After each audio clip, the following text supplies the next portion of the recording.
Assalamualaikum warahmatullahi wabarakatuh. Pemirsa, sahabat Risalah Hati, ketemu lagi dengan saya Epi Effendi. Insyaallah hari ini kita akan membahas masalah satu karakter yang harus ada pada setiap mukmin dan muslim, yaitu al-haya, sifat malu. Rasul bersabda, al-haya'u minal iman. Malu sebagian dari iman. Malu adalah daripada bagian 70 cabang iman yang harus ada. Al-haya'u minal iman. Malu sebagian dari iman. Kita ambil kata malu dalam Quran surat Al-Baqarah yang difirmankan di awal tadi.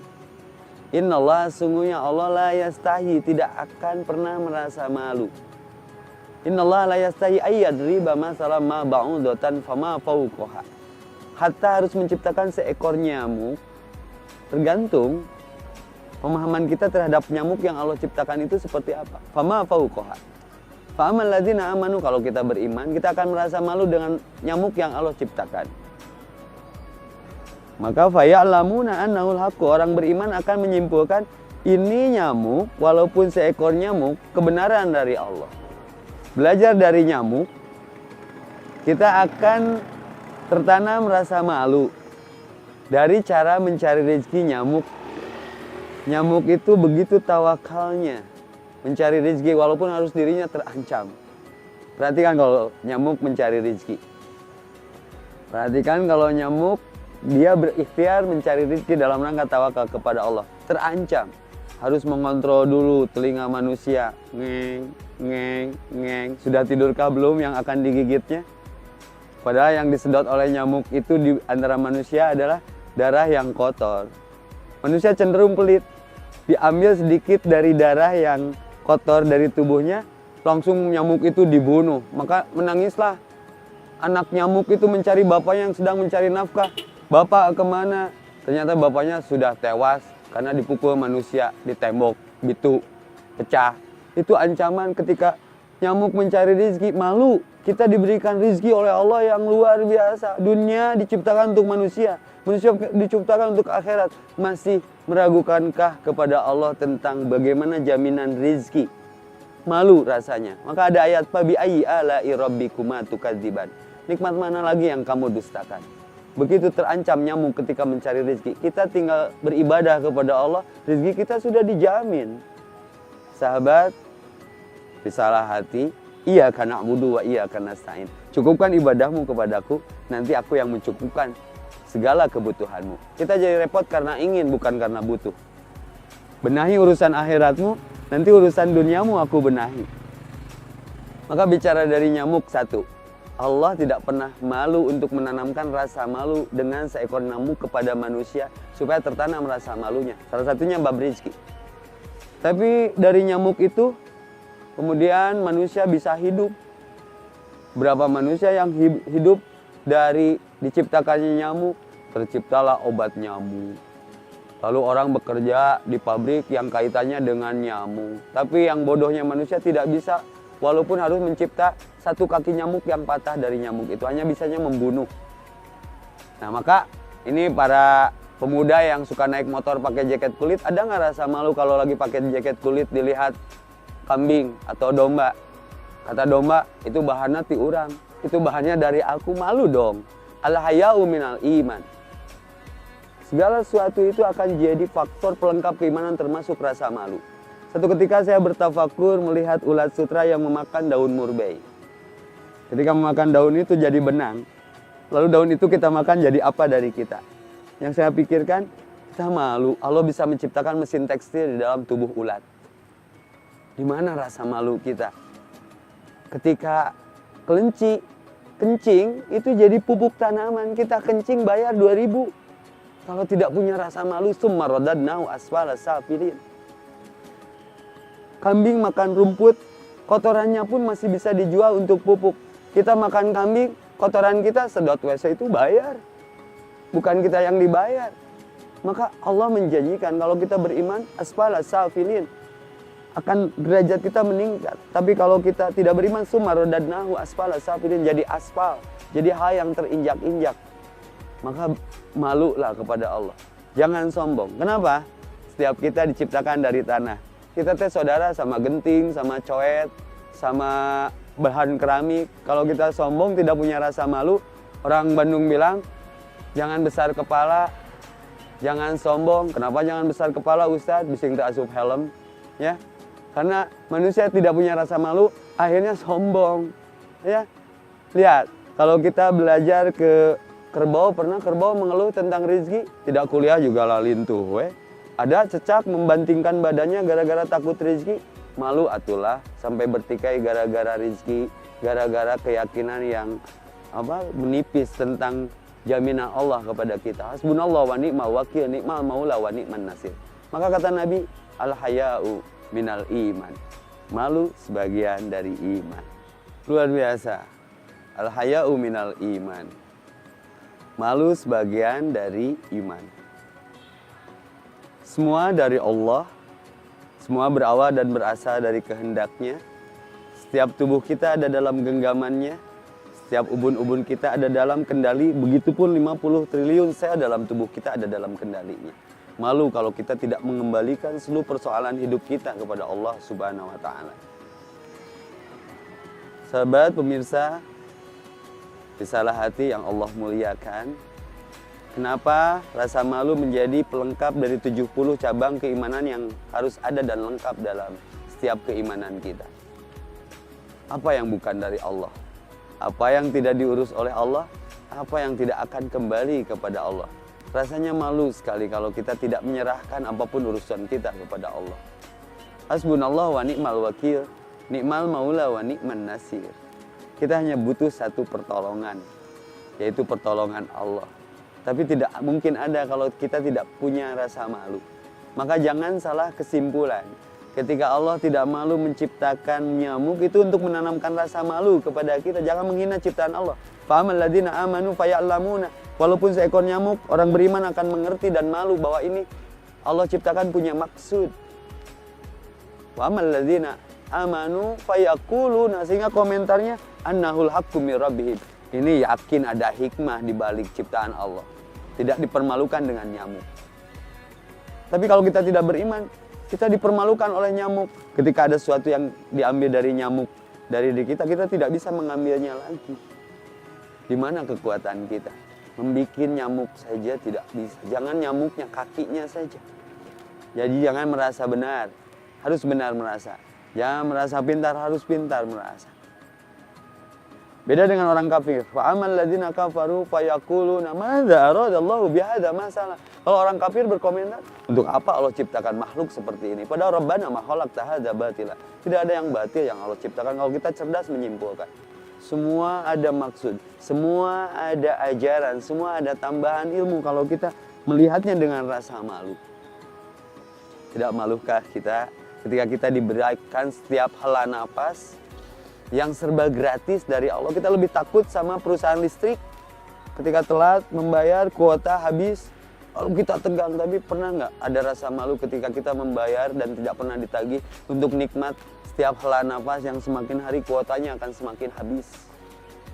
Di mana rasa malu kita? Wa in ta'uduni nikmatullah la tuhsuha. Kalau engkau berhitung nikmat Allah dengan alat secanggih apapun, tidak akan terhitung, yang ada alatnya rusak. Al-haya'u minal iman. Maka mutlak, malu sebagian dari iman. Berapa tabung oksigen yang kita gunakan? Sementara kalau kita sakit, setiap orang boleh punya materi. Ketika dioperasi, butuh transfusi, bisa beli darah ke PMI, tapi tidak bisa beli nyawa. Setiap orang bisa beli jam, tapi tidak bisa beli waktu. Siapa yang mengatur kehidupan ini? Tapi ketika Allah cabut rasa malu dari seorang, Allah akan datangkan bala dan ajab untuk orang itu. Maka musibah yang terjadi ketika rasa malu sudah hilang di tengah-tengah kita. Maka pemirsa, sahabat, risalah hati, penting arti malu dalam kehidupan. Negara yang kita cintai ini kemudian jadi seperti bangkrut karena hilang rasa malu. Hati-hati, hati-hati. Jangan mati dalam keadaan sedang mengumbar rasa malu, mengumbar aurat. Maka Allah mastur aurat. Wa amirat, ya Allah, jangan kau permalukan aku bicara malu, jangan kau permalukan aku, tutupi aurat, karena kalau aurat terbuka itu malu. Maka jangan membuka aurat orang, karena barang siapa yang mempermalukan orang, Allah permalukan dia di akhirat. Jangan gibah, jangan fitnah, Jangan menyebar tuhmah yang tidak objektif ketika kita mengumbarnya. Sehingga kita seperti memakan daging bangkai saudaranya sendiri, tentunya tidak mau. Karena efeknya malu. Kenapa orang bermaksiat sembunyi? Karena ketahuan dia akan merasa malu. Maka yang disebut al-ismu, maksiat, adalah rasa malu yang dipaksakan. Maka orang maksiat itu rata-rata sembunyi. Maka jangan bersembunyi. Perlihatkan rasa malu kita. Karena Allah tahu yang jadi maksiat ketika maksiat bukan maksiatnya, tapi siapa yang dimaksiatnya. Kuncinya adalah rasa malu. Maka ada iman, yakin, Islam selamat, ihsan disiplin, merasa di CCTV oleh Allah. Fa'budu, beribadalah kepada Allah, ka'annaka tarahu, seperti engkau melihat Allah. Wa ilam takun tarah, kalaupun kau tidak bisa melihat Allah, fa innahu yarok, Allah akan melihatmu. Pemirsa, sahabat, risalah hati, memetik arti, menuai hikmah, mengurai makna dari arti penting harus adanya rasa malu di dalam setiap kolbu seorang yang beriman, seorang yang berislam. Itu kata lain untuk menyempurnakan keimanan dan keislamannya adalah lahir jadi manusia ihsan. Manusia yang merasa dimuraqabah, di CCTV oleh Allah. Kenapa dia tidak maksiat? Karena malu. Orang malu solusinya selalu punya wudhu. Yang akan berani korupsi karena di tangan kita ada simbol yang tak tegas, angka 8 terbalik dalam huruf Arab, lalu dibarengi angka 1. Kalau digabung 99. Masih beranikah kita korupsi, mencuri, berbuat kerusakan, doharul fasad fil bari wal bahri bima kasabat aidinas, dengan tangan kita. Maka arti penting malu di sini ialah malu untuk menanamkan rasa iman dan menguatkan keimanan kita kepada Allah. Maka benar kata Rasulullah, al-haya'u minal iman. Malu itu sebagian dari iman. Tidak ada maksiat kalau tertanam saja rasa malu di dalam diri kita. Ini akhafullah, aku malu kepada Allah. Ketika satu kisah Syahdan terkisahkan, ada seorang yang mau berzina, lalu si perempuannya butuh uang, lalu anak muda itu punya kehendak untuk menjamah perempuan yang diminatinya, tapi tidak jadi. Perlakuan nistanya disebabkan ada rasa malu. Saat itu si perempuan mengajak ke tempat yang tidak ada yang melihat kepada laki-lakinya. Lalu laki-lakinya bertanya, di tempat mana yang tidak ada melihat? Siapa yang melihat kita akan berbuat nista ini? Perempuan itu menjawab, Allah yang melihat kita. Lalu menyatakan, aku malu, ini akhafullah, aku malu terhadap Allah. Satu kisah. Kisah kedua, ketika Umar mengetes seorang anak gembala yang dipancing untuk kambingnya dibeli tanpa sepengetahuan majikannya. Jawaban seorang anak gembala pun, dia menyatakan, aku malu ketika transaksi ini tidak diketahui oleh majikanku, tapi Allah melihat. Ini akhafullah, aku malu terhadap Allah. Ternyata malu bisa membebaskan manusia dari api neraka. Karena malu yang dimaksud di sini adalah malu atas dasar iman, bukan malu gara-gara dilihat dan kelihatan oleh manusia. Maka penting ada rasa malu di dalam setiap jiwa kita untuk mendisiplinkan kita merasa di CCTV oleh Allah, merasa diperhatikan oleh Allah. Ini yang hilang dari mayoritas Islam. Kalau ada rasa malu, dia tidak akan membedakan ibadahnya ketika sendiri ataupun berjamaah. Alladzina yadhkurunallaha qiyaman wa qu'udan wa 'ala junubihim. Salatnya akan tetap tenang karena sedikit dan banyak orang yang menyaksikan, Allah lebih menyaksikannya. Maka akan tetap tu'maninah. Maka yang dipanggil oleh Allah orang yang punya rasa malu. Ya ayyatuhan nafsul mutmainnah. Kenapa dia malu? Karena selalu ingat kepada Allah. Ila rabbiki radiyatan mardiyah. Wahai hambaku, wahai yang jiwanya tenang karena ingat kepadaku, sini aku peluk dengan keridoanku. Karena engkau ridho dengan rasa malumu kepadaku. Fadkhuli fi ibadi. Masuklah hambaku. Wadkhuli jannati. Diam, tenang dalam pelukanku dan masuklah surga, ke dalam surga yang aku janjikan. Ini absenan yang kita rindukan, maka penting adanya rasa malu. Maksiat bukan karena malu kepada manusia. Kita tidak maksiat karena malu kepada Allah yang memberikan fasilitas utuh kepada kita, lalu kita pinjam untuk bermaksiat. Ya Allah, jauhkan dari percik api neraka bagian dari tubuh ini. Karena kami pernah lupa dengan rasa malu kami. Merasa engkau tidak melihat kami. Wahai Zat yang maha melihat. Wahai alimun khabir. Jangan kau permalukan kami di akhirat di depan kedua orang tua kami karena kami pernah bermaksiat. Tancapkan rasa malu ini sebagai pelengkap iman kami. Allahumma astur aurat wa amin rawat. Jangan kau permalukan kami dengan engkau membuka aurat-aurat kami. Ya Allah, ampuni segala kesalahan kami yang sengaja dan tidak disengaja. Yang terang-terangan dan sembunyi-sembunyi gara-gara hirang malu dari iman kami. Ya Allah, wafatkan kami dalam husnul khatimah. Wafatkan kami dalam kesyahidan. Wafatkan kami ketika kami sedang menjaga wudu, ruku dan sujud. Wafatkan kami ketika kami sedang menjalankan kebaikan yang ada di dalamnya ridho, rahmat, karunia, dan ampunan-Mu. Rabbana, terima kasih atas hidayah ini. La tuzigh qulubana, engkau jangan cabut lagi hidayah yang engkau sudah tancapkan kepada kami berupa rasa malu. Rabbana la tuzigh qulubana ba'da idh hadaitana wa hab lana min ladunka rahmah innaka antal wahhab. Ya Allah, anugerahkan kepada kami generasi yang memiliki rasa malu untuk menjaga keharmonisan kehidupan kami, harmonis dalam genggaman dan ridho-Mu. Rabbana atina fid dunya hasanah wa fil akhirati hasanah wa qina adzabannar.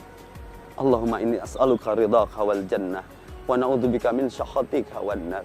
Subhana rabbika rabbil izzati amma yasifun wa salamun alal mursalin walhamdulillahi rabbil alamin. Subhanakallahumma rabbana wa bihamdika asyhadu an la ilaha illa anta wa astaghfiruka wa atubu ilaik. Assalamualaikum warahmatullahi wabarakatuh.